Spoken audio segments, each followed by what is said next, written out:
Wildflowers. I'm Nicole. And I'm Sadie, and you're watching The Wildflower Friend.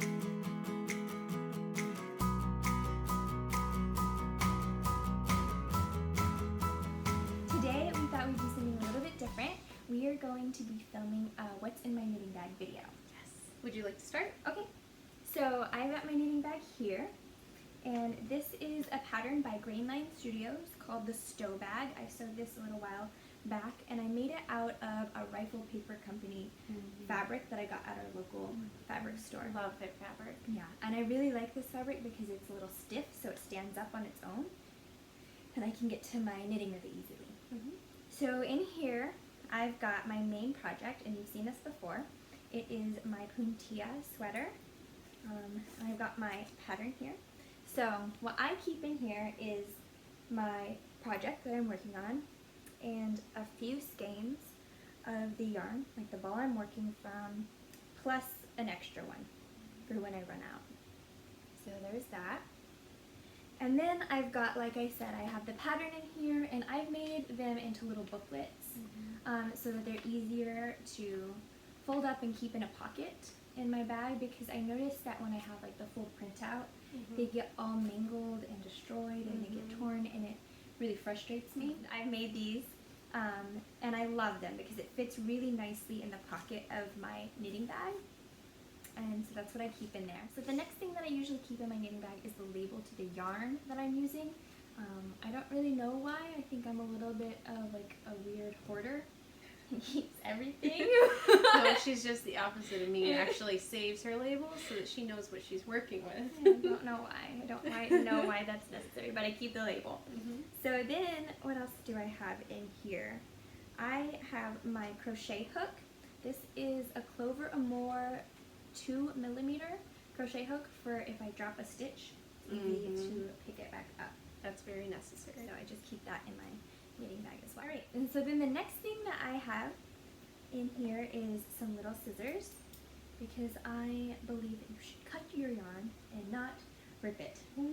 But it's so easy to rip it. I always cut my Like yarn. my patterns say break yarn and attach yarn color B. No, I can't do it. I have to cut it. So I have little embroidery scissors. I also have with me, what is this called? Stitch holders. Stitch holders. I don't love these. They're very difficult to use, but I needed these for my sweater at one point. Like I had to put the shoulders like on a stitch holder, so I had to get these. But I need to like research and see if I can find better ones than these ones, because they easily come open, and it makes me like really nervous because all the stitches will fall off. Yeah, so you can also, instead of this, use some scrap yarn. You just cut a length of yarn and you would attach it to your tapestry needle and use the tapestry needle to slip all your stitches off that you need to hold onto your scrap yarn. It's just that when you go back and pick them up later, it's easier to pick them up from something that's like a needle like this, because you can just knit them right off of here. I see. But either way works really well. Maybe I'll try the other way, because this kind of frustrates me. So the next thing I have in my bag is just stitch markers. I have them in this little box, and those come in nice and handy when you're working on a project. Then the next thing I have in here is actually this little pouch that I got from David's Tea, and it had tea in it. Best tea ever. I finished all the tea, so now it's kind of just like a little notions pouch.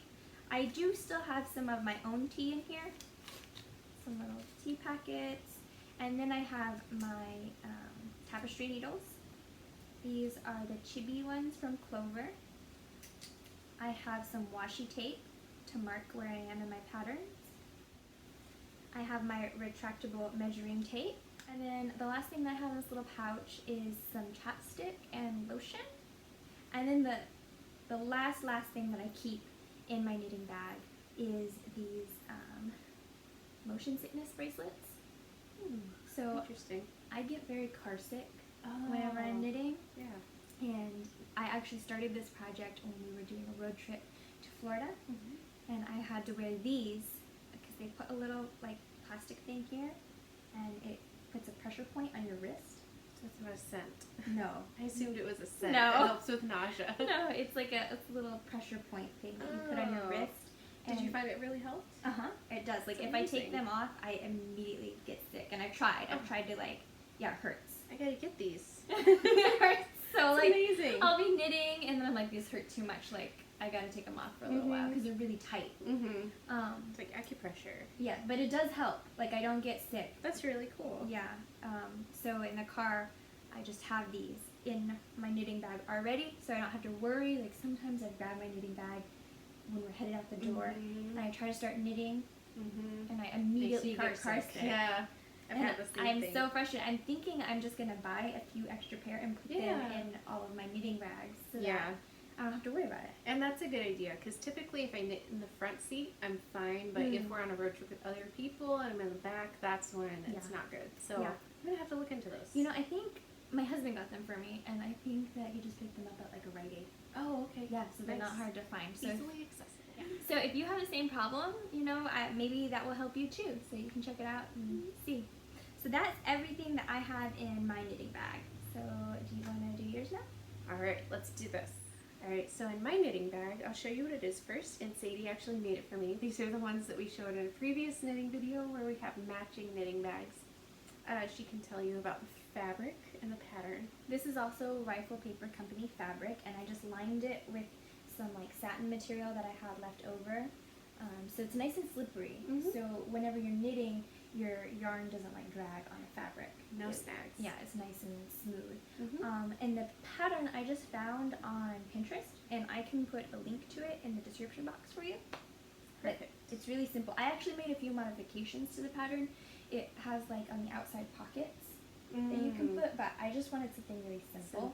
Yeah. And I actually made these little pouches to go with, And look how cute it is. They match. so that you can keep everything in this instead of a pocket. Exactly.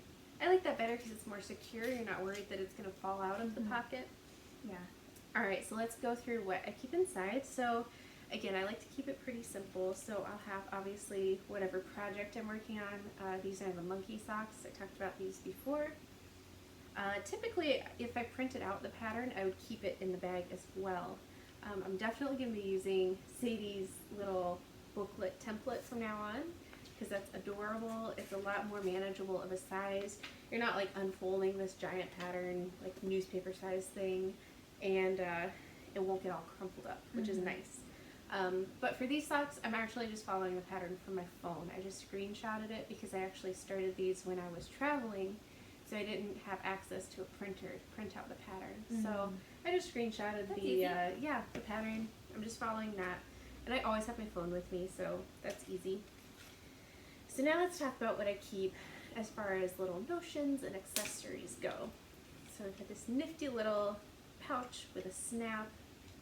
They're really fun First to make. thing- Oh, and that pattern I can link down below too, because it's just a free pattern that I found on Pinterest as well. Alright, so the first thing I keep is scissors. I didn't used to keep these, and then I got yelled at too many times. No. Because wanted to get of biting and ripping my yarn, and it's apparently uncouth and unprofessional. You wanted to get those on your own. So I picked up these cute little scissors from Joann's. I had a coupon, so they were like, what, $1.50 Super with a cheap. coupon. Yeah. They have this neat little argyle pattern on them. The only thing I wish is that they came with a cover, because they're a little bit pointy and sharp. But I know Knit Picks has some really nice steeking scissors that are about this size, and they come with a nice plastic cover that actually like locks into place. Oh. So I really like those. those. Those folding ones? Those folding scissors? Yes. I want to get some of I want those. those too. Yeah. So that's my scissors, and then for whenever I finish a project, I have 2 different sizes of tapestry needles. So I have the little baby one for socks and lace weight projects, and then this one's good for anything heavier, so like worsted weight. So I just keep those with me so that I have options. Then I have a couple of these progress keepers. So I have my little rabbit friend. I have a squirrel, and then I have my little baby milk pitcher, which Sadie made for me. This one. So progress keeper is nice because wherever you are in your project, you would just attach it when you start knitting at the beginning of the day. So let's say it's Sunday, you know you're going to knit for like hours today, it's a good day. So hook on your little progress keeper, knit, knit, knit, knit, knit. And at the end of the you can see like, wow, I did 4 inches or whatever, how much you did. Be careful it's gonna fall out. Oh yeah, I only have like 2 stitches on that one. Okay, so those are my progress keepers. I actually have the materials to make more, which I'm really excited about because they take about, what, 3 minutes to make? Oh, not even. You just have the little charm and then the little jump ring and then your little lobster claw clasp. And then another important thing is stitch markers. So I actually made this one as well. That's also really easy. You just need these little rings and then some wire and some beads, and you just attach it. You could do the same thing with charms. They're really simple to make. And I try to keep like a few of these in my pouch because there's nothing worse than getting to a point in the pattern and it says place marker and you don't have any markers. Yeah. Ugh. So I keep these in the pouch at all times. And then the last thing I'm going to talk about, this is actually my favorite thing. It's my clover row counter. It's super satisfying to just click it and you have your next row done. I love this thing. It's so easy. You can get a lot of different kinds of row counters. You know, some of them, if you don't like that annoying click sound, you can get the ones that just turn and they're silent, so that's fine. You can put it on your needle. It won't get lost. I just really like this, and I find it very satisfying to click away my rows using this. I just keep it like in front of me while I'm knitting and just like tap at each row. So I like this thing. I use it even when I feel like I could keep track of the rows in my head. Because I have this, yeah, I feel like it's just safer to use it. It's really convenient, and I like using it. And I think that's really important. There's usually several different versions of a tool that you want to use, so get the one that you like using. You know, experiment a little bit. If you don't like a certain thing, you're probably not going to use it, and then you might end up trying to wing it a little bit.